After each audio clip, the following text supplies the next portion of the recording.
Welcome to That's Based. Happy Saturday, reporting from somewhere underground. I'm your host, as always, Caleb Salvatore. We're laughing our way through the end of days.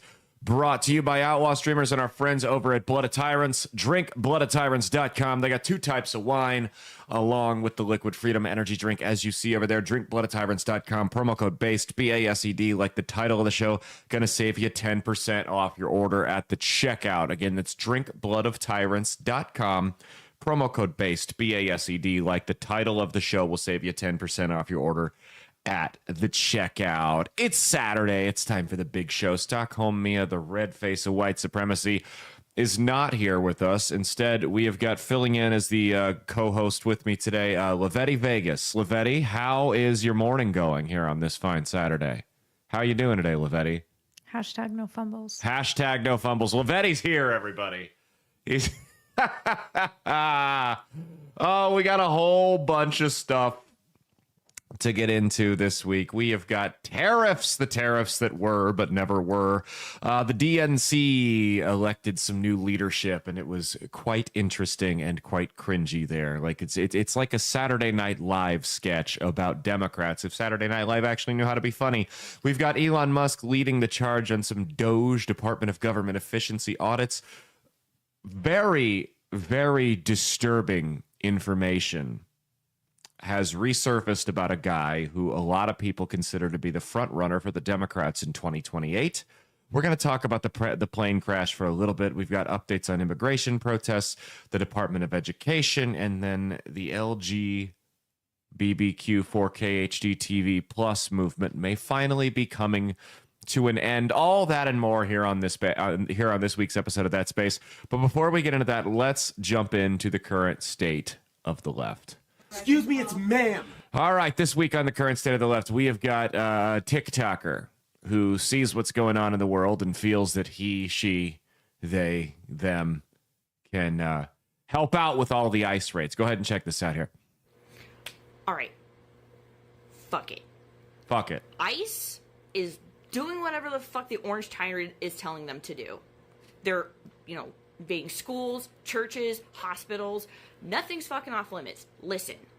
No, they're not. I live right next to an elementary school. My house really has been used to harbor escaping black slaves. My house was part of the Underground fucking Railroad, and I will not hesitate to hide those kids in my basement to keep them safe, to get them back to their fucking families. And you're telling me that I will not hesitate to barricade my doors to protect those fucking kids. And I'll hide their parents.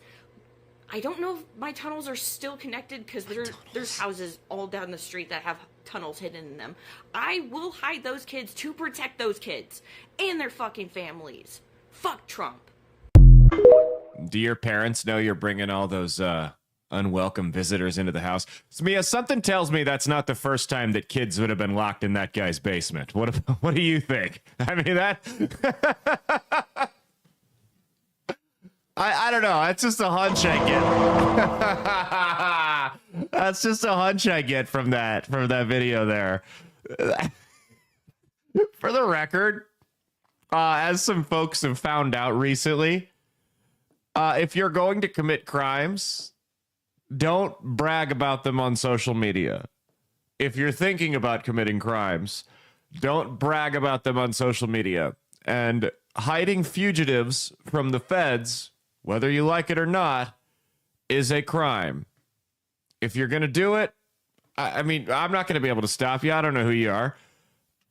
But when you post about it on social media, that puts an unnecessarily large target on your back. You people are the worst criminals ever. Like, truly the worst criminals ever. Okay, before we get into our lead topic, we got some news. We got some big news here. Did you hear, Mia, that Joe Biden signed with a Hollywood talent agency? You didn't hear that? That's right. Over the week or last week, Joe Biden signed with CAA, a Hollywood talent. What do you think he's going to do? Is he going to get into... It's not like he's got a long future ahead of him. Is he going to get into acting? Music? Like, what do you think he's going to do here? What's his goal? Infomercials? I think he's going to start a rap career. Rap music? It could be that. Well, I think he's going to get into acting. So I decided to come up with a couple of movie titles that maybe Joe Biden could star in as the lead role. You ready for these?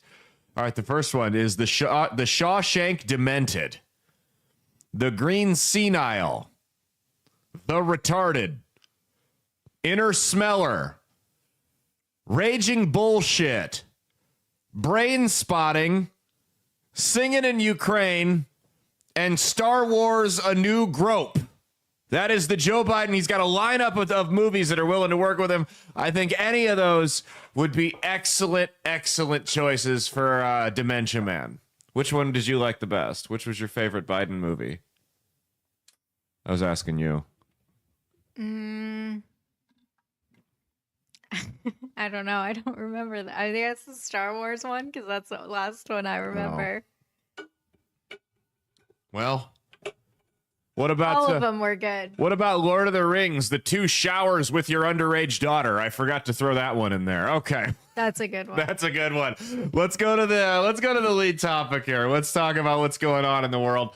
We got all kinds of stuff. We got the tariffs. Donald Trump threatened over the last week to put tariffs on both Canada and Mexico, and 25% each for all imported goods. And both countries got together and they said, okay, fine. If you tariff us, we're going to tariff you. We'll fight back. And they had some really strong words. For instance, this is what the president of Mexico had to say in a speech that she gave about Donald Trump. We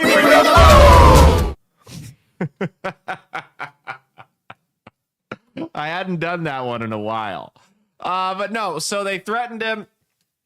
They threatened the U.S. with tariffs. They talked really tough. And the whole reason Donald Trump wanted to throw these tariffs on both of these countries was he said, hey, we've got fentanyl pouring across not just the southern, but also the northern border. And you guys, I told you before I got elected that this needed to get taken care of, and you needed to help us take care of this. We need to stop this at the source and prevent it from even getting into the country. Both of them talked tough and said, I'm not going to do that. And Trump said, fine, 25% tariffs. Then all of a sudden, magically, both countries said, whoa, whoa, whoa, whoa, whoa, whoa, whoa. We'll come to the table. We'll talk to you. They threatened it back for a minute, and then they went, oh, hold on. Never mind. We'll come and talk. Justin Trudeau, who resigned as prime minister, but he's still in place for a couple more months. Justin Trudeau, this was the most hilarious Michael Scott move I've ever heard from anyone in any type of position of power. So Justin Trudeau didn't realize how badly he was kneecapped. Justin Trudeau said, we're going to throw a 25% tariff on you. But since he resigned, the way Canada's parliamentary system is made up, he doesn't actually have the power to institute tariffs without approval from their parliament. But their parliament's not in session, and it's in total disarray. So he couldn't actually do anything. He couldn't actually do anything. He also said that he was going to tariff, everything coming in from the United States. And Canada loves to brag about all their oil that they produce up there. But here's another thing he doesn't realize, is that their pipeline, thanks to some environmental activists, they actually had a chance to become energy independent. But a bunch of environmental activists got together in Canada and said, absolutely not. We're not going to build a new pipeline that only runs through Canada. So all of Canada's oil pipelines run through the United States. So we could shut it off at any moment. They also, all of the oil that they drill up there gets sent to the United States to be refined and then sold back to Canada. So they would literally be taxing their own exports to bring it back into the country. They were kneecapped from the beginning. He didn't even realize what a shithole he was in, that he was backed into the corner the way he was, and immediately caved. Immediately caved. He held out a little bit longer than Mexico. A little bit longer than Mexico, so credit to him. And did you know the average wealth, the wealth of the average Canadian, Mia, if you compare it to Americans, it beats one state, and that's Mississippi. One state. Every single other state in the country, the average resident of that state has a higher net worth than the average Canadian. That's how broke that country is. They are nothing without us. They thought they could go to a trade war with us, and it didn't last. He was playing with a deuce 7 unsuited, and everybody knew it except him. What a fucking idiot. So here's what Canada has agreed to appoint a fentanyl czar, spend over $1 billion on border patrol, reinforce the border with new choppers, technology, and personnel, send 10,000 personnel to the border, label cartels as terrorists, and launch a joint Canada-U.S. Strike force to combat organized crime, fentanyl, and money laundering. Mexico did something similar. They are calling up the 10,000 troops to the border to stop the flow of fentanyl and illegal immigrants into the country. So Trump again got 2 countries to buckle immediately, just like that. At the drop of a pin, he said the words, they caved. This is going to be the trend for quite a while here. Now, everybody was freaking out. Oh, the tariffs are coming. The tariffs are coming. What did I tell you guys from the get-go? Tariffs can be an effective bargaining tool. They're an effective negotiation tool. They're a stick. You use them to punish people. You use them to threaten people with. Now, the problem is, every now and then, I've played enough poker to know that you can only play bully ball for so long. Somebody's eventually going to call your bluff. Well, Canada and Mexico were too weak to do that. United Front on the EU or China or somebody like that could be a little bit more significant. With that said, he was never using tariffs as a primary source of revenue. It was never supposed to be a permanent tariff like the Biden administration did with a lot of the Chinese tariffs that Trump put on in his first term. It was never supposed to be a permanent one. He was using it to get what he wanted. It was an effective negotiation tactic, and he did exactly that. So I don't even have a problem with this. While I'm not a big fan of tariffs, I think he used them appropriately here. Now, I am a little concerned. I'd be lying to you if I didn't say I was a little concerned with how overzealous. He's like a kid that just figured out the words that he has to use to get his mom and dad to give him whatever he wants. This could get a little bit dangerous. I'm a little concerned with how willing he is to just immediately pull the tariff card on everybody, because like I said, eventually somebody is going to call the bluff, and you and I are unfortunately going to be the ones that have to pay that price for however long that is. So that is something to keep in the back of your mind.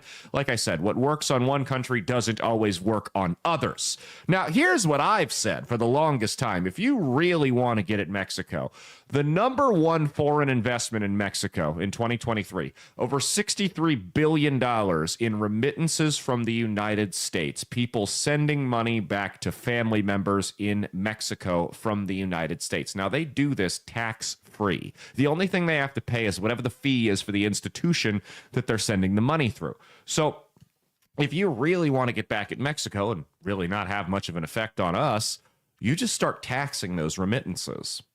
You start taxing the remittances. Hey, 15% on all money, 15% tax on all money that gets sent back to Mexico. So you want to wire $1,000 to Abuela? You better have $1,150. That's how we're going to do this.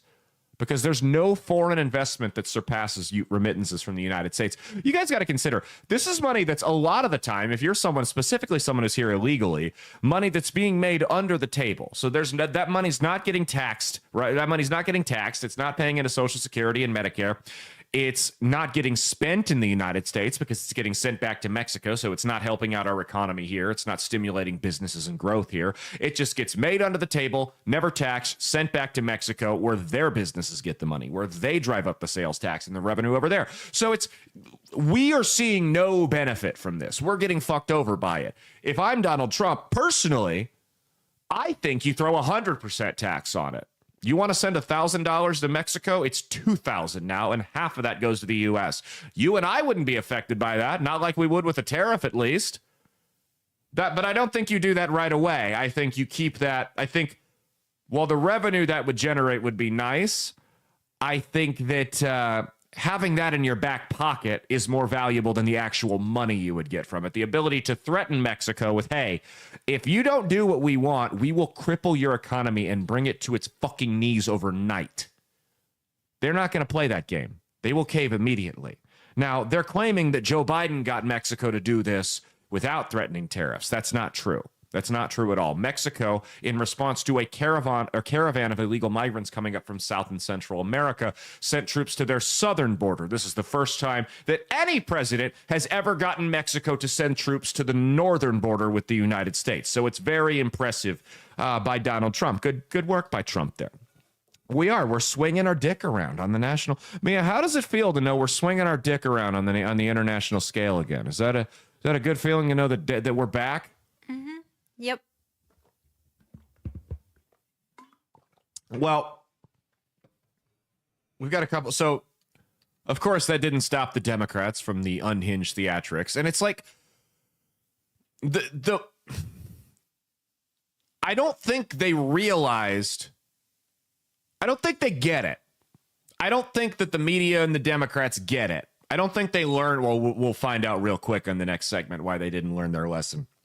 But they clearly didn't learn their lesson, because the way they were sounding the alarms about these tariffs was as if they were going to be permanent. That was never the intention. He was using them as a negotiation tactic. Now, yes, I was concerned that a united Canada and Mexico might actually be the party that's willing to call the bluff. That was a concern of mine, that we might get into a trade war and this could actually sting for a little bit. But it was clear from the get-go that he was using them as a negotiation tactic, right?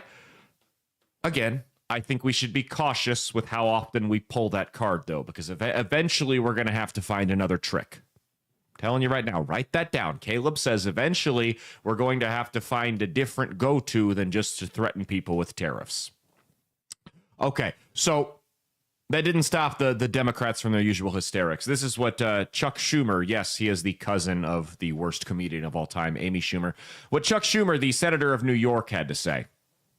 Let's just take Super Bowl Sunday, okay? It's going to affect beer, okay? Guy's never held Most a beer of in this his life. Corona here comes from Mexico. It's going to affect your guac, because what is guacamole made of? Avocados, both from Mexico. Are these people serious? Hey, let me pose with an avocado, and you know he didn't go to the grocery store to get that himself, because you know he hasn't been inside of one in like 35 years. Mind you, pull the image up below that. This is the same Chuck Schumer on Father's Day who showed him grilling hamburgers and had cheese on the raw hamburger patty on the grill. These people are such disconnected filth. They really are. I mean, he's disgusting. Chuck Schumer. Almost as bad as his cousin. What was he thinking? The guy's clearly, like I said, never held a beer before in his life, at least not for the last 30, 40 years. These people are so disconnected. They don't understand that we're not buying this line of bullshit anymore, that we're done. We're done. Well, that's not the only bold moves Donald Trump has made on the international scale recently. So Panama responded to his... shall we call them requests? Yeah, let's call them requests. Panama responded to his requests, and my prediction came exactly true. Remember, I did, at the beginning of his term, I did a whole show where I listed off a bunch of predictions, and one of the predictions I made was that the United States would not seize ownership of the Panama Canal, but we would strike a deal with the nation of Panama that was more beneficial to us than anybody else. Well, sure as shit, Panama responded to Donald Trump's requests within the first month by offering free passage for U.S. military ships, along with withdrawing from a key lending agreement with China. So I was 100% spot on. We would get some type of deal that would save us money. They would back away from China, but we wouldn't take ownership. So I was right there. Could you say I think we had a former guest that described me, that would describe those actions. What would he say? I'm the Messiah. Yeah, something like that. We have a former guest that said that would make me a prophet because I got a prediction right. It's not because I'm good at looking at trends and just seeing what comes after, what 2 + 2 equals on the international scale. No, because I am a prophet anointed from God. No, just smarter than you, Xavier. The next thing he did was we've got El Salvador no relation to me, by the way, the nation of El Salvador agreed that they would take back all illegal immigrant deportations, not just from their country, though, but from other countries, and house them in their prisons. They also said that if we want, for a small fee, which would be small, about half of what we pay to house prisoners here, we could send our most violent long-term prisoners over to El Salvadorian prisons where they would house them in their country. I see this as an absolute win. It would save us money. It would get the filth off our streets. I don't know how constitutional this is. I don't know if this is something they could do. They're going to have to certainly have some attorneys look into this. But I think this is an absolute win. I see no downside to sending murderers and rapists and pedophiles over to El Salvador to let them rot away in jail over there. I think that's it's going to save us money. It'll open up the prisons, so we can put more women who get abortions in there. I'm kidding. Kinda. I'm kidding. No, the last thing he did was he has a solution to the Israel-Gaza crisis. Mia, what do you think his solution is to the Israel-Gaza crisis? Do you have any idea?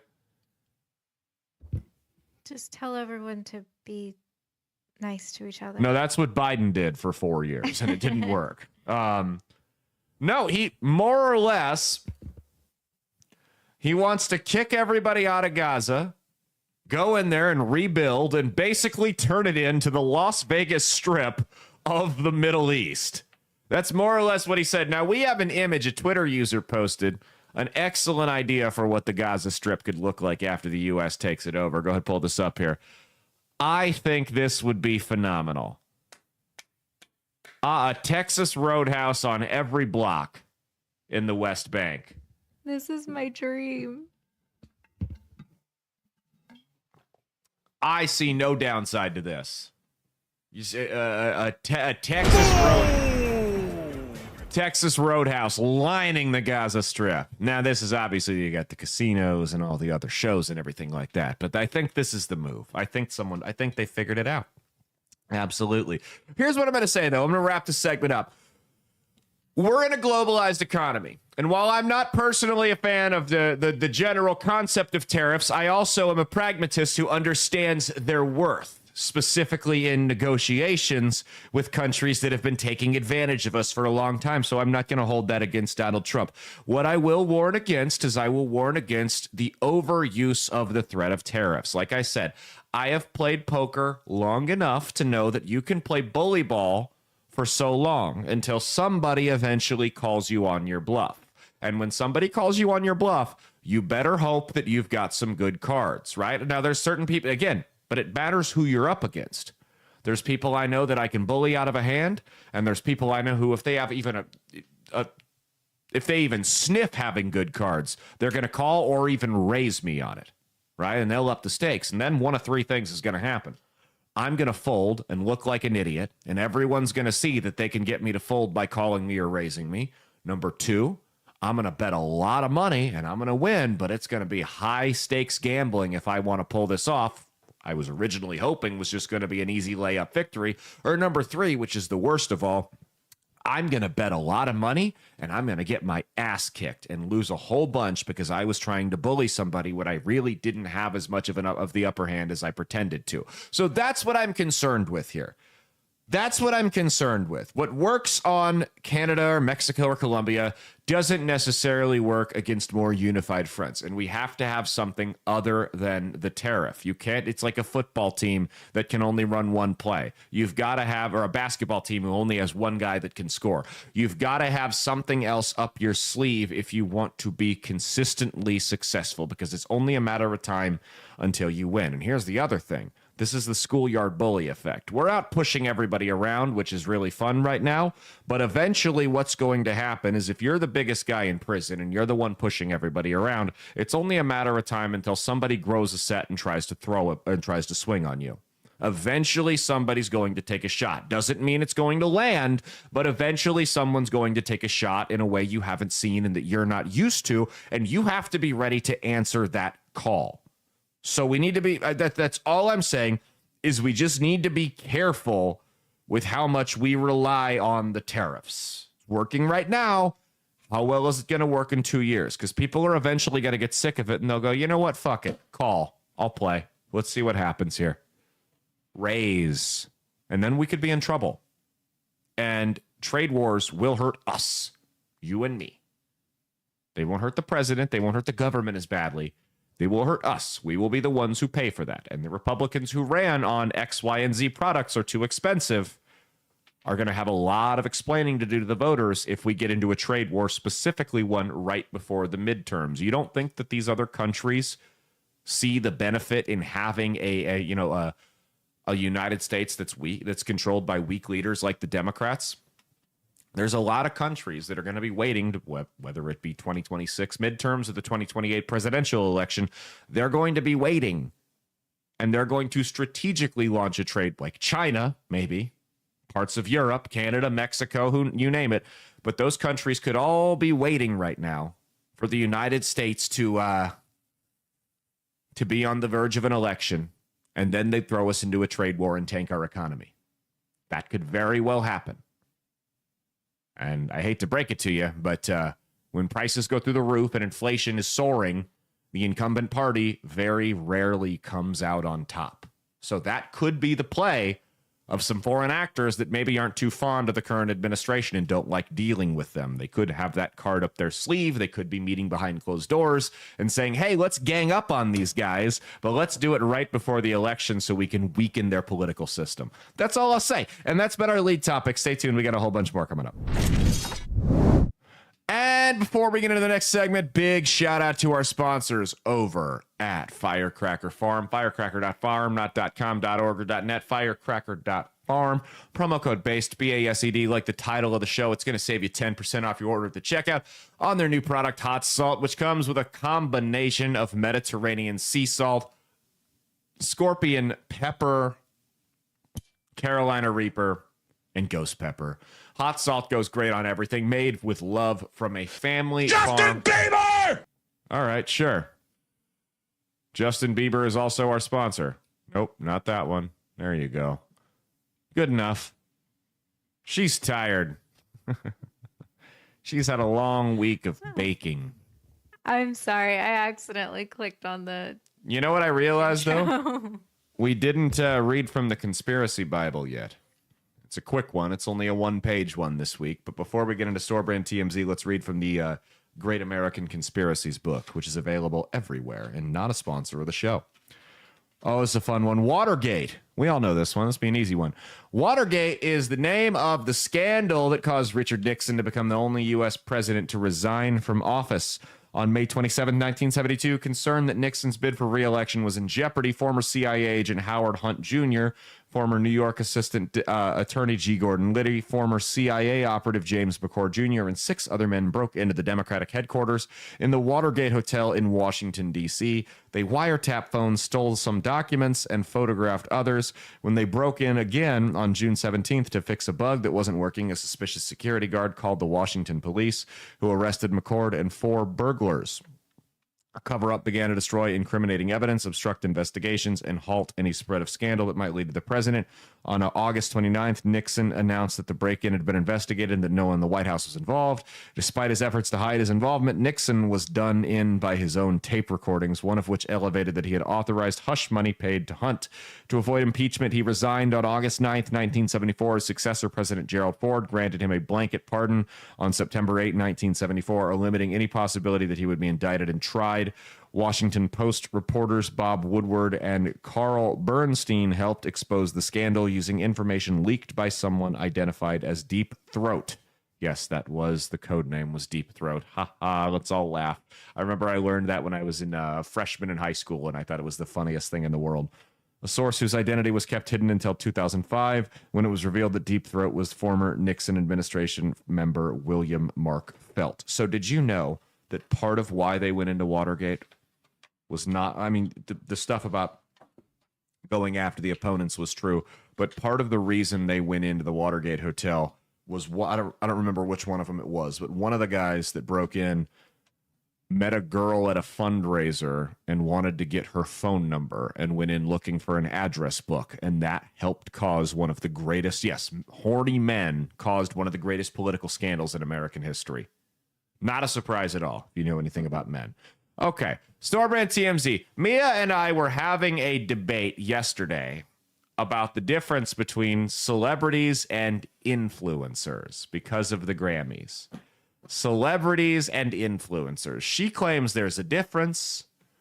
She has an arbitrary line and goalposts, which are always moving, that defines influencers versus celebrities. I can't keep up with it.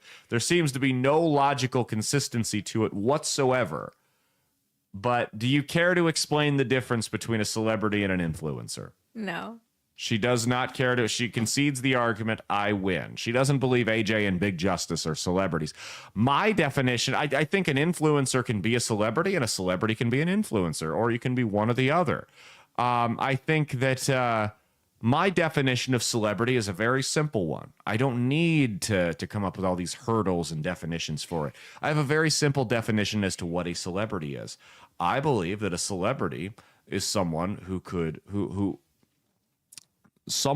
go to a public setting, such as the mall, the grocery store, farmer's market, sporting event, whatever the case may be, and be recognized by strangers for their work, whether it be in media, in sports, in music, you name it. I think that's pretty simple. Politics, business, I think that's pretty simple. That's a simple explanation. And she disagrees with me. She said I was an idiot for even believing that, and that I should be ashamed of myself. And then she sent me to bed without my supper. You idiots!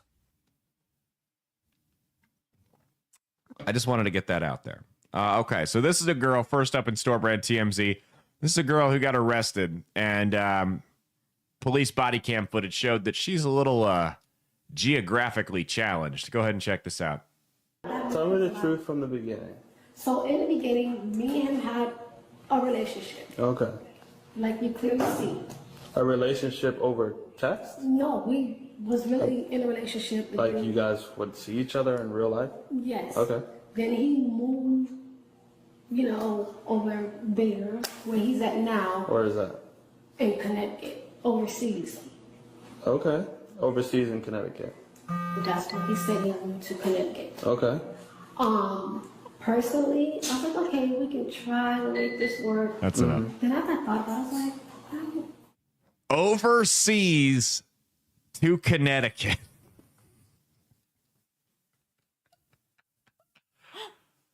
We're going to talk about abolishing the Department of Education later on in the show. And instead of making an argument, I'm just going to play that video over and over and over again. Overseas to Connecticut. The look on the officer's face. Oh, They're like, how do I not laugh at this idiot? How do I not laugh in her face? Okay, next up, we got a guy who was let go at UPS, and he at the end of his shift rather than the beginning, and he was very, very upset with this, and he decided to voice his concerns. Go ahead.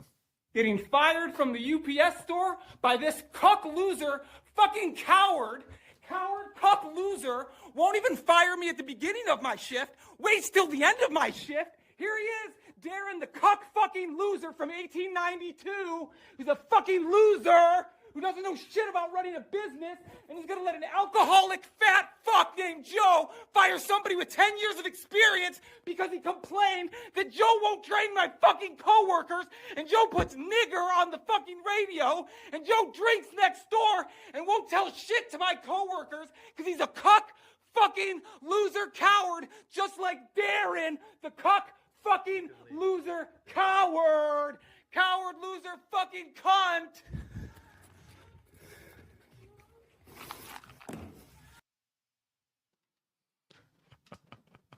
I actually think it was nice of them to not fire him at the beginning.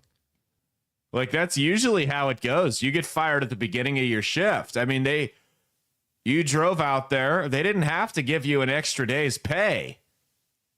It's not like they didn't pay you. Told you not to clock in. I mean, am I missing something here? Am I off the beat here, or am I right? Like, do you agree? Yeah. I think maybe he's mad because he had to work. But he still got paid for it. he's mad he had to work and then he got fired, he should be happy. He doesn't have to work anymore. No, I mean, he gets that pay, like he gets that extra day's pay. I don't know what the big deal is. Right. Either way, he was gonna get fired. Yeah, you're gonna get fired either way. You might as well take the money and run. They didn't have to do that. Like I said, most places will can you at the beginning of the shift. But no, they gave you all the way to the end. They're like, hey, come on, we'll treat you well. You've been here 10 years. We'll give you an extra day's pay. Okay, man. I can't imagine why they wouldn't want to work with a guy like that. I would. That's my dream coworker right there. I think we're going to hire him here. Should we hire him as the new third chair on the show? He'll be on every show, and we'll get his take on all the hot button issues. He needs a gig. Maybe he needs his own show. Okay. Well, the Grammys were up last weekend. The Grammys were last Sunday. And the Grammys are a lot like the Office Christmas party for celebrities. For some weird reason, it's meant to celebrate the end of the previous year, but it takes place in February of the next year. Nobody actually wants to go to it, but they all do because it's a chance to brown nose and eat and drink for free. That's basically what it is, the Office Christmas party for celebrities. Now, if you watched the Grammys, which I watched about 5 minutes of it, but I saw all that I needed to see. If you watched the Grammys, one of the things that the host, Trevor Noah, said was that in response to the LA wildfires, they were going to be offering free advertising time to various small businesses throughout the city of Los Angeles to help them recover from some of their losses during the fires. And then they immediately showed a florist's video. Well, right? It was a local floral shop. Mm-hmm. And then they didn't show another one throughout the rest of the broadcast. So they made it seem like it was this big deal, and they were giving all this ad space away to these small local businesses, and then they didn't show another one. At least not one that I saw. I think there was a couple more. I watched most of it. You didn't. You even just said I watched 5 minutes. But you told me they didn't. You even just admitted. You told me they didn't offer any more. Yeah, because that was when I was watching like halfway through. Okay. They had a couple more, I think. Okay. But not enough to where, because they made it seem like it was gonna be all night. Like every break thing. Yeah. But no, I think it was maybe like 2 or 3 more. Unless, I don't know, I could be wrong. Maybe I was just not thinking it was a commercial. Yeah. I don't know. Well, Chapel Roan, a.k.a. Taylor Swift, for the girls who got bullied by the girls who listened to Taylor Swift, won Best New Artist of the Year. And she had, let's call it interesting wardrobe choice. Check this out here. She looks like a KKK member. Who greenlit that? What a freak. What a freak. The makeup, I mean, she looked hideous that night. And she's not a bad looking girl without makeup. She's quirky girl hot. Like, what's her face? Zooey Deschanel. Quirky girl hot. Like, yeah, they're not dimes by any mean, but yeah, it's got like I could have a chance with that kind of cute too. You know what I mean? Like that's how guys see women like that. But every time she opens her mouth, every time I learn something new about her, which is never at my own free will, I dislike her even more. She walked up there. I saw her win her award. She walked up there with like a notebook, and she had clearly scripted every single word and punctuation mark because she read directly off it, stuttering like a retard for about 1.5 minutes, talking about healthcare benefits for celebrities, because those are the real, because that's what, I mean, again, it just shows how out of touch these people are with us. Ricky Gervais was spot on. They go up there and they talk about celebrities not getting health insurance. Well, you know, you're literally standing in a city that just half of it just burnt to the ground, and half these people didn't have homeowners insurance because your idiot governor ran all the companies out. So now they're going to lose their home and get next to nothing back and go into, have to file for bankruptcy on this mortgage. Their lives have been destroyed by it. But you're really concerned about health insurance for Taylor Swift. You know, Taylor, if Chris Brown can't get on Blue Cross Blue Shield, we're in trouble. Or I guess Rihanna would probably be the one using Blue Cross Blue Shield more than Chris Brown in that relationship dynamic there. Nonetheless, Kanye West, we're not going to show Kanye West's wife. Was that a funny one? I see it cracking up off camera there. You didn't expect a domestic violence joke this early in the show, did you? No. Kanye West, we're not going to show his wife. You guys can look it up. I will get kicked off YouTube if I show the image because she wore... Would you say nothing is a good way to describe what she wore? I think that's a pretty good way of describing it. So what's the deal with her? Is he the one dressing her? I think he's the one dressing her because in like the early days of his relationship with Kim, he took over like all of the styling and everything. And there's an episode of Keeping Up with the Kardashians where he went in her closet and literally threw out her entire closet and got her an entire new wardrobe because he didn't like it. So he's definitely the one dressing her, like the one controlling all of it. Here's my problem is Kanye likes to parade around like he's this Christian, and then he demands his wife go out in public naked. That's my problem with that. You're not supposed to be doing that. Your wife's body is not for the world to see. Well, and he also used to not like when Kim would wear like revealing outfits. I remember that because I remember when he had one of his mental breakdowns, he was going off about how his daughters would never be in porn like the Kardashians were and, you know, calling them all prostitutes and whores, which I agreed with. But you can't very well say that and then turn around and demand your wife go out in public naked. She's an architect, too. What the fuck is she doing with him? I don't know. It must be some kind of weird sex thing. I don't know. Beyonce's Cowboy Carter won Best Country Award at their Best Country Album at the DEI Awards. The Grammys. And Best Album. It won Best Album, too, didn't it? It was horrible. It was one of the worst albums. I've heard the songs. It was bad. Genuinely bad. There were a lot of artists that had better country albums than Beyonce. Post Malone being one of them. Chris Stapleton, Lainey Wilson. I'm not a huge fan of country music. I dabble in it. But hers was horrible. It wasn't country album of the year. It certainly wasn't album of the year by any means.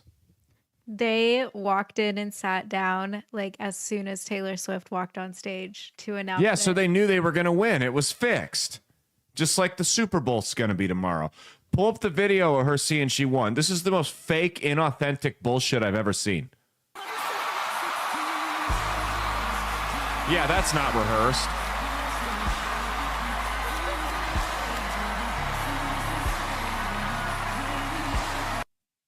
What kind of strings did Diddy have to pull from prison to get that? What kind of dirt did they have on people at those Diddy parties to get that win there? I mean, seriously. So here's what, and we all know, I believe Taylor Swift is a CIA psyop that's meant to destroy this country from the inside out. But here, let's break the numbers down. You want to talk about best album of the year? Let's break. Cowboy Carter in her first week sold 407,000 albums. The Tortured Poets Department, which was Taylor Swift's, sold 2.6 million. First day streams, she had over 200 million. We don't know how many Beyonce's got because they didn't release the information to the public, probably because that was fraudulent, just like her win. Weeks at number one on Billboard. Cowboy Carter 1 week. The Tortured Poets Department 17. Also the biggest debut of all time. I am not a Taylor Swift fan, but the fact anyone could make the argument that any other album deserved album of the fucking year other than the one that broke all the fucking records is out of their mind. No, Beyonce got the DEI award. God only knows what kind of dirt they had on the people that picked that award. I can't believe I'm even getting this upset about it. They really were. The virtue signaling that I saw in like the 5-10 minutes that I watched of it, it really was the last dying gasps of this bullshit woke DEI ideology. It's coming to an end, finally, thank God.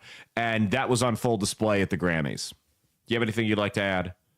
Yes. As the biggest Taylor Swift fan in the room. Yes. I will honestly say I don't think Tortured Poets Department deserved Album of the Year.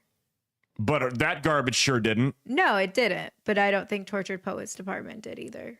I did thought over Cowboy Carter. I thought Jamie Ray, the cowboy gangster, would have gotten Album of the Year. You know who really got shafted for Best New Artist was AJ and Big Justice. That should have been New Artist. They weren't even nominated. They gave it to that freak Chapel Roan. They gave it to that freak Chapel Roan over AJ and Big Justice. Far more deserving than anything. Whatever, fine. Do you think they'll appear at the Super Bowl? Maybe. Be some kind of commercial or something with them in it? Mm-hmm. That'd be a good prop I think bet. they might even be there. They might. They live in Florida. It's in New Orleans. It's not too far. Interesting prop bet there. Interesting. We got K Deuces coming up next, the sports bet queen. We're going to talk football and depopulation, that kind of fun stuff coming up in the next segment. We got two more here for Store Brand TMZ. First, though, a comedian named Natalie Cuomo, no relation to the governor of New York, has gone viral. Have you seen this?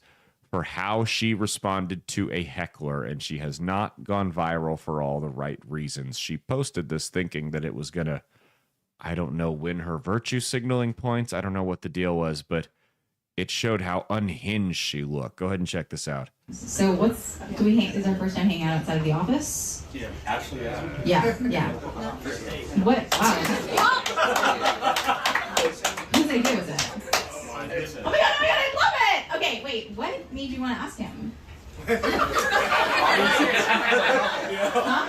Why are you making it sound like we're a couple? Oh my god, don't be scared. What? Oh, it's not that. Wow, it's not that. Wow, look at you. Yeah. I could leave right now if Well, I I wanted. can roast you too. You can't just roast all of us and get nothing. Whoa!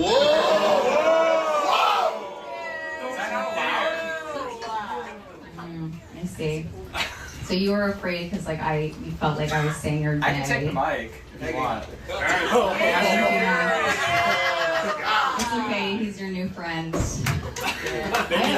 Yeah, I have plenty of material that's embarrassing for you.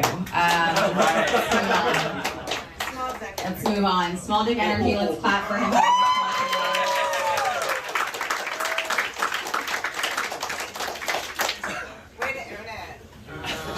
I will say this, it is such a hard time in this world right now. There's so many people that came together to be supportive and fucking amazing, and you're putting fucking look me in the eyes. You're putting negative fucking energy out here. This is the last show of my fucking, look me in the fucking eye. It's the last show of my fucking weekend. It's a sold out show, and you want to say mean shit to me, okay? So don't fucking do that. Oh, yeah!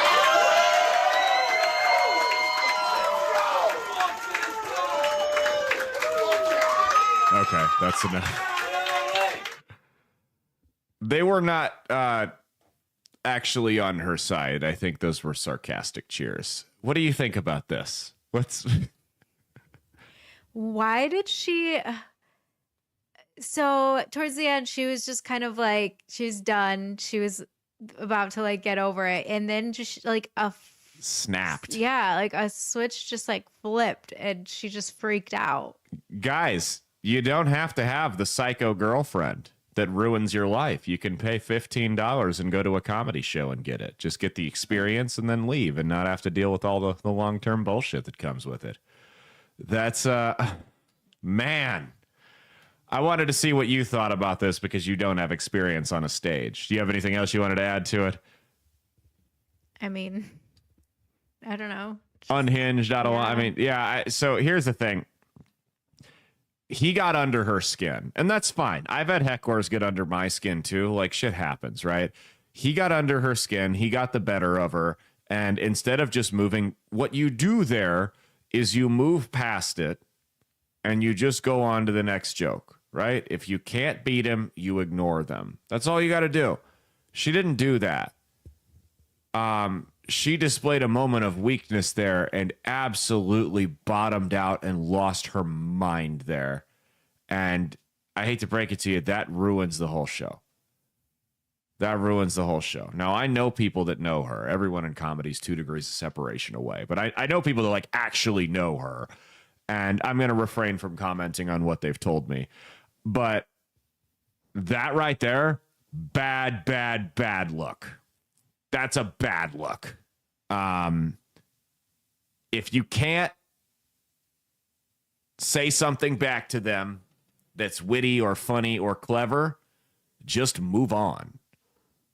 The way she lost her mind like that showed that, number one, not only did he get the better of you, number two, you don't have anything.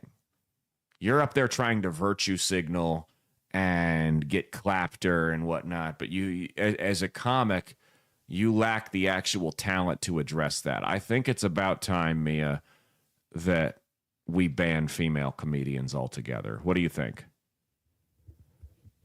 I agree. You agree? I fully agree. We are going to start a new merch line. By the way, this is a great time to announce it. The Women Aren't Funny t-shirts.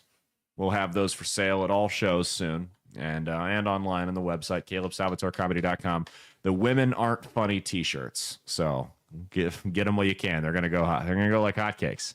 We got one more here. We got the Super Bowl coming up, and a internet reporter asked Patrick Mahomes a very interesting question about some of the quote-unquote teammates he's had throughout his career in Kansas City. Go ahead and check this out. Patrick, for your whole career, you have had so many great people help you win. So who is your favorite ref? That's hilarious.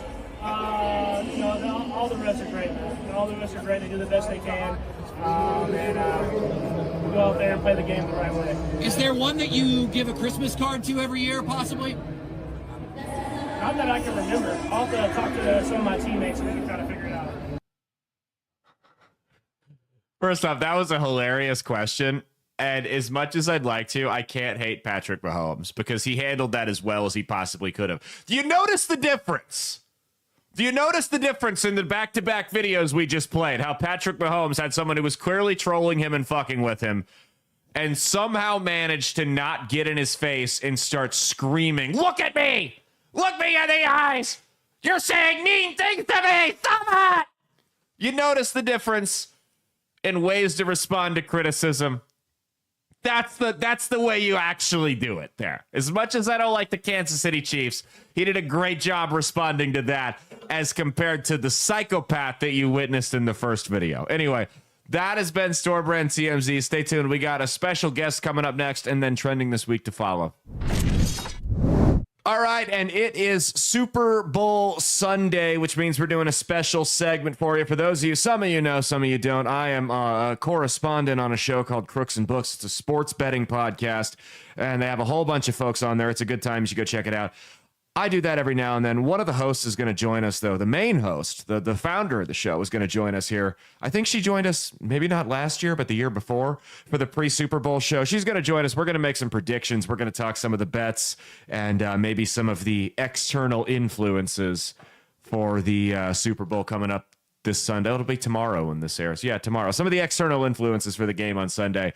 Anyway, without further ado, the sports bet queen. You can follow her on Instagram at KDeuces or at the sports bet queen. How's it going? Hello. Thanks for having me. I appreciate it. As always, we appreciate you on the show. So if you guys haven't watched it, please come.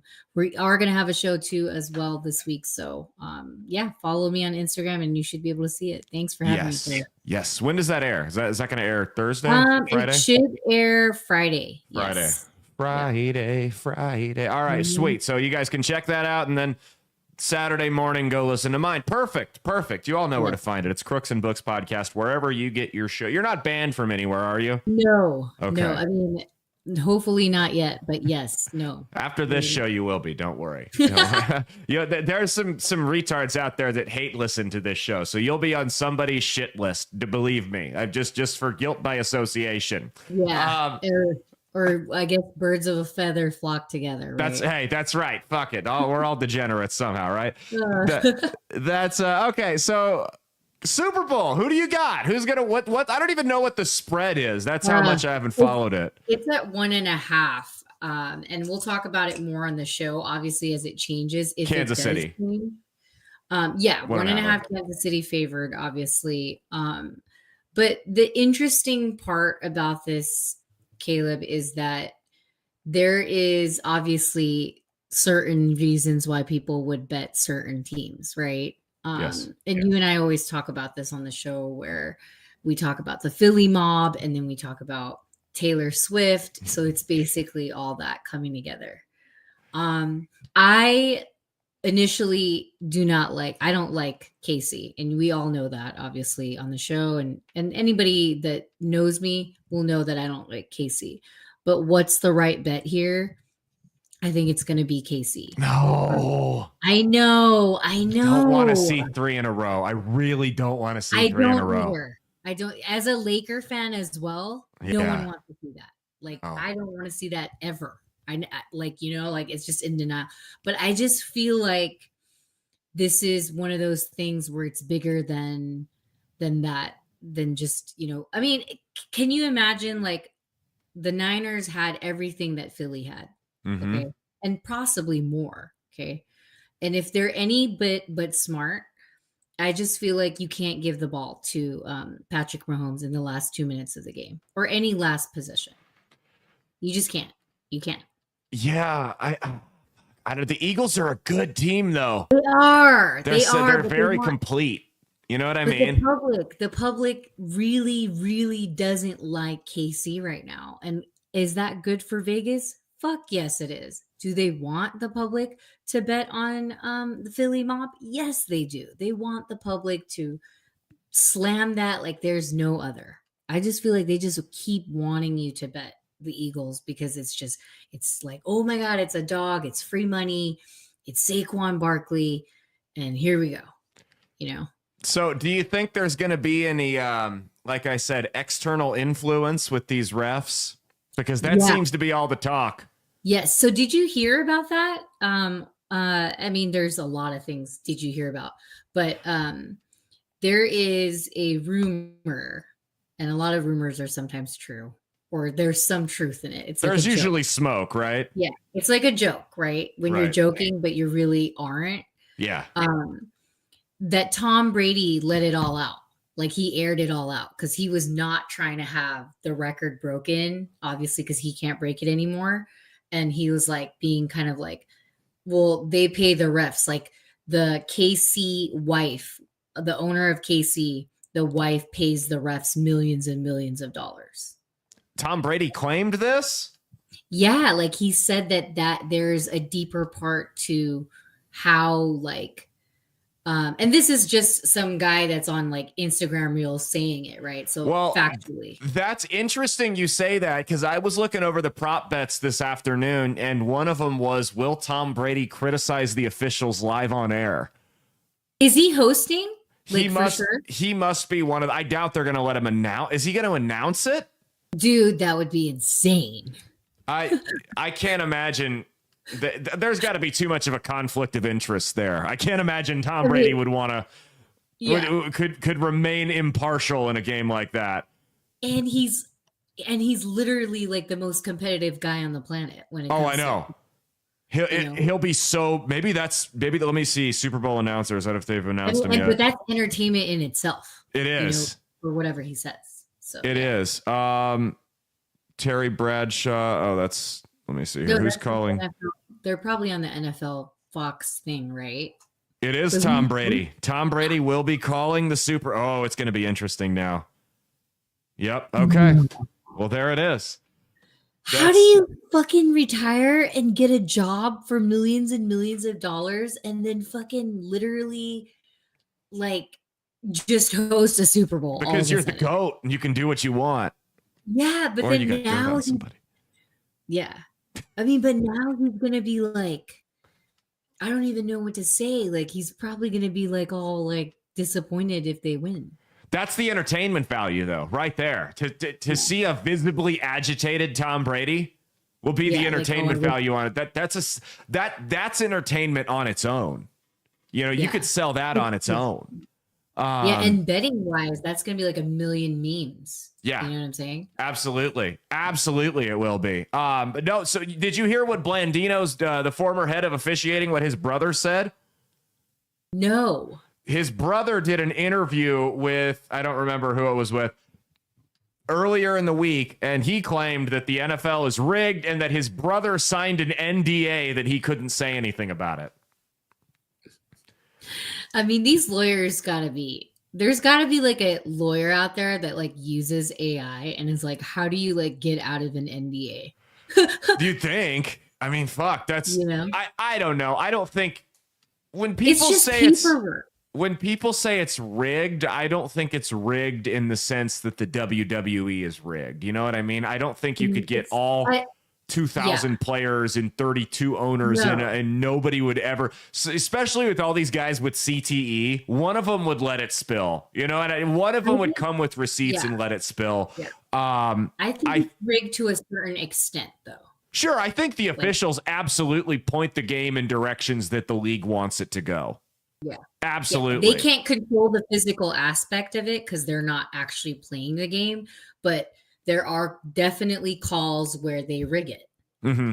Absolutely. Yeah. And what's crazy with the way they're doing it with the Chiefs is it's like they're intentionally doing it so that it won't show up on stat sheets. So it's almost like they have some sort of plausible deniability. So they can go, look, we called the same amount of penalties on both teams. What are you talking about officiating? What doesn't show up on the stat sheets are the horrible reviews, the bad spots, the no calls, things like that. Yes, because that will never show up. And I think that's another storyline of, and I know like you guys like the conspiracy stuff. Us, which not at I all. love. Not at all. Never. But you know what I mean? Like, I think that's the storyline that fits it all. It's like, oh, they weren't even that good this year and they weren't having a good year, but here they are winning against the best team in the NFL, which shows that obviously you got the offensive player of the year, on that other team, and you got a great defense and they played at home and they're that team. Just like it's like a repeat of like what the Niners were last year. It just fits the criteria. Just a complete team. Yeah, like that they are going against the best of the best at their worst. And they're the enemy. And guess what? They're still going to freaking win no matter how much we don't want to see that. I made the comparison the whole way through the election when you had a lot of conservative spike in the football saying that, Trump's got it in the bag. And they were saying this back in the summer. And I'm like, guys, this is like playing the Kansas City Chiefs. If you want to win, you need to be up by at least 2 to 3 scores going into the fourth quarter. Otherwise, those flags are going to start getting thrown in. Mm-hmm. And all of a sudden it's going to be, holy shit, we were up, by 7 points with 2 minutes left. Now we're trying to win the game. We're behind at this point. It's the same thing. You got to make it too big to rig. And Kansas City has been just good enough to hold on with everybody. So their 12th man can come and step in and close the deal out for them this year. Mm-hmm. What were you going to say? I just think you're absolutely right. You're absolutely right. You're too big to rig if that's the case, which they did with Washington, right? Or Philly did with Washington. But then again, you have Patrick Mahomes and the rest of that. And let's not forget, like a lot of people are sleeping on Hopkins.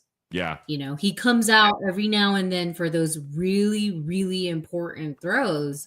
But at the same time, you just I wanted to deny Tom Brady of his Tampa Bay Super Bowl. Because I was like, you know what? The kid is good and he's going to win. Obviously, as Tom Brady, as the GOAT he is, and he's the golden boy at the time of NFL, why did I go against that? This is the same exact story. It's just written in a different way with different characters. Absolutely. You know what I mean? Yep. It is. It's tired. They need to come up with some new scripts here. That's next year they should, because it's getting really all of this is going to be like, okay, guys, all this stuff. And I think Jake Paul was the one that brought it up with boxing, right? He was like, that shit's rigged. So all of this stuff is coming out with the truth, but how can you make it better? Only our generation coming up can figure it out. Yeah. And be like, okay, let's make it more exciting. Well, I think the NFL, if they don't fix this, is going to run into the same problem that the NBA did with Golden State, which is where it gets tiring seeing the same team win over and over and over again. And or with LeBron James, where they just continue in the Heat, where they're getting. Yeah. What happened? So obviously everyone knows about the Luka trade, but like Warriors now have Jimmy Butler. I saw that in our group chat. I saw that he got. I don't follow. I got burnt out on the NBA. I can't follow it anymore. Part of that was the reason was you had the same players would get all the calls, and it was very clear that that the star players and everybody else played by a different set of rules. There were guys who could get away with murder and guys who would do life in prison for jaywalking. You know, like that was so it was that got old, and then this younger. What's that? It got super boring. It did. And then my biggest qualm with what's happened to the NBA is the team element's been removed from it. There's not really teams anymore. There's individual players. There's no sense of community. Not with the younger fans, at least.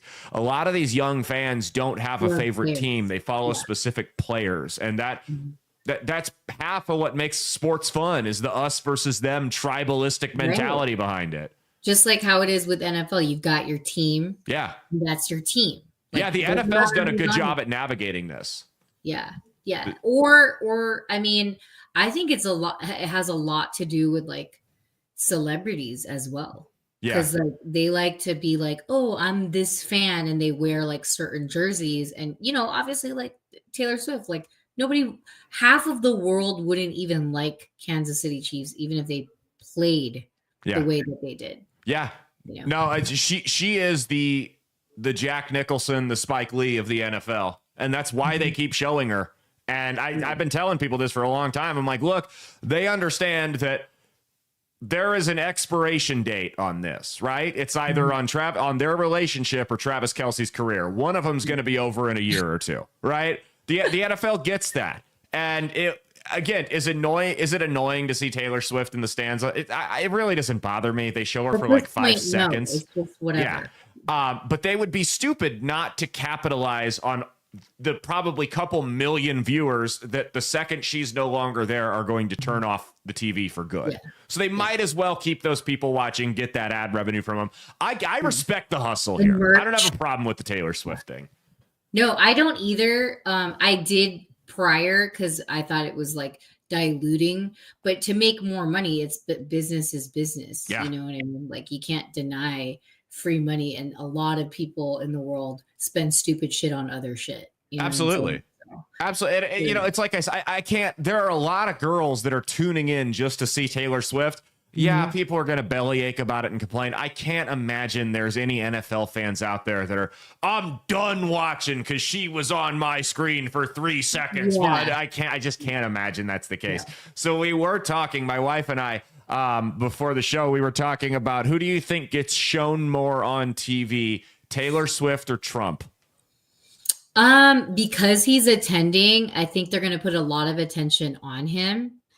But I think, I don't know. It depends on like what the number is. If it's like 14, then I'd probably take, I don't know. I would take Taylor because it's a little bit more chief stuff. Yeah. But depending on who Trump is going for, like that all depends on that. And obviously, I don't think the NFL really wants to put out their opinion out there on politics. So maybe just flashing him here and there, whatever. That's kind of what I said. I felt like she's probably less controversial. I feel like he might get shown once or twice, but after that, they'll probably leave it. I agree. I don't think they want to make politics the center of attention for the night. I think that would be bad for business. Yeah. Do you think that if they do win, Travis, it's a big thing right now. Travis proposes to her. That seems to be that's all the speculation. See, I have a wild conspiracy theory that I'm only half serious about, that their CIA handlers won't let them have kids because it would create a baby boom and you would have millions of young girls who would become more conservative, and they can't have that. So I have a massive conspiracy theory about That's a pretty massive conspiracy. Mia thinks I'm insane for it, but I half-heartedly stand by. And is that because of whatever that's going on? Like it could literally drive the economy of having more kids and obviously with the whole like Kamala, she based it all on that. I think there is a massive anti-human depopulation movement. I'm dead serious when I say that. I think there's a serious absolutely, but I think there's a concerted effort to destroy the American family in this country. I think you're seeing people socially, culturally, you're seeing movements trying to discourage people from having children. And I also think they're openly putting things in our food and water that make it so we're sterile and can't have children quite as easily. I think that's a fact. I don't even think that's a conspiracy. Anyway. They were discouraged from the last 4 years. Absolutely. So and that's the thing is it gets, sorry, go ahead. No, I'm just saying that it made a big hit. They were discouraged already. Like, and I have kids of my own, obviously, and I have a teenager, and they're not doing half the shit, which obviously it's my kid, so I'm like happy that they're not, or he's not, but like half of the things that we were doing when we were young, drinking this, that, smoking this, that, none of them are interested in it. I know. You know what I mean? Like they're not interested in, hey, I'm going to go buy some alcohol because I'm underage and I think it's fun and I'm going to go and do it. It's like, they just are totally like, nah, like I'm good. Like I'm going to just play video games. And I think, this getting this meme out is funnier. Which, I mean, okay, I don't want my kids underage drinking either, right? Obviously. But at the same time, when they're sitting on TikTok and, playing video games or whatever, that's also that time partying and, committing acts of debauchery was time where you developed your social skills. So later on in life, it's going to be harder for these kids to find spouses who they're eventually going to hopefully procreate with because they lack the social skills. That's my fear there. That's my big fear. There's no like, I guess you would say like not intimacy, but more like, hey, let's cheers. Let's go like ruin some stuff or like toilet paper, like TP. Let's go fuck with people. Yeah. Yeah, anything like even on Halloween, it's like everybody has fucking rings. So it's like, okay, we can't do that. Everyone's they have created a generation of kids that is skittish and paranoid because they are constantly being watched. And I think it's deeper than that, Caleb. As you go deeper into, how you say like the movement of them not wanting to have kids or not wanting to do this. Not that we say we want them to right away, or underage drinking. It's deeper and deeper into that hole of like, now they don't even want to do anything. And then sports, you see what I'm saying? So you get these athletes that aren't really as good as the athletes that were. Yep. Yeah. They get exactly there. I could go on and on about it. I've got some opinions on the depopulation agenda. I mean, if you really look at everything they do, it really is rooted in depopulation because smaller populations are easier to control, right? There's less excess that they have to take care of. If you look at the way that young girls are way more liberal than they've ever been and young boys are way more conservative than they've ever been, they're doing that on purpose. They're creating that divide in schools on purpose because when those kids grow up, people that are more polarized to different political extremes aren't going to reproduce or mate or whatever with people that are on the opposite side of them. That's just how it goes. So they're doing that. If you look at some of the issues with housing, the average person can't afford a house until they're 35. Who's trying to have kids in an apartment? So what, you're 35, you're going to have a year, maybe 2 to have a kid? Yeah. That's just everything they do. When I look at it, points back to population control. When you look at the way they put things in, like fluoride in water and different types of hormones that sterilize men and lower their testosterone. Birth control is poison for women. It's poison. It all started too with before COVID even started. I mean, COVID was a massive amount of just like, let's get rid of people. Yeah, it was. And then, they encouraged people to sit in their houses and drink and do God knows what and basically trash their social skills. Sorry to interrupt. That was a setup for betting, Yeah. Like gambling during the time of COVID, because you had so much like pressure like me as a degenerate, as like any of us, right? You're a functioning adult, though. That's the difference. Yeah, I have a mortgage. My bills are paid. I put money in our retirement account. If I want to throw a couple $100 on some sports bets, then who fucking cares, right? The problem was they encouraged people who could not afford to do that and told them that this is the way to get rich. That's where they fucked up. Yeah, they took that and said, hey, we are going to make sure that you guys have no sports because of all this thing that's happening. Obviously, yeah, it was really, truly, it wasn't rigged to the point where, they rigged it enough to where it was like a true freaking virus. Okay. Right. And yeah, we didn't have it. We itched to have it. And then all of a sudden they're like, yeah, betting is legal in this and that and that. It's like, of course. Yep. Money. Yeah, big scam, right? Well, we drifted off from sports. Sorry. No, you're good. I love it. That's what this show's about anyway, is bullshit. But all right, anything you want to plug before we get you out of here? We got to get into our next segment. No, I think thanks for having me. And watch the show at the Sports Betting Queen, Crooks and Books podcast, and then at K Deuces. I appreciate it. All right, thank you so much for coming on. We'll have you back soon.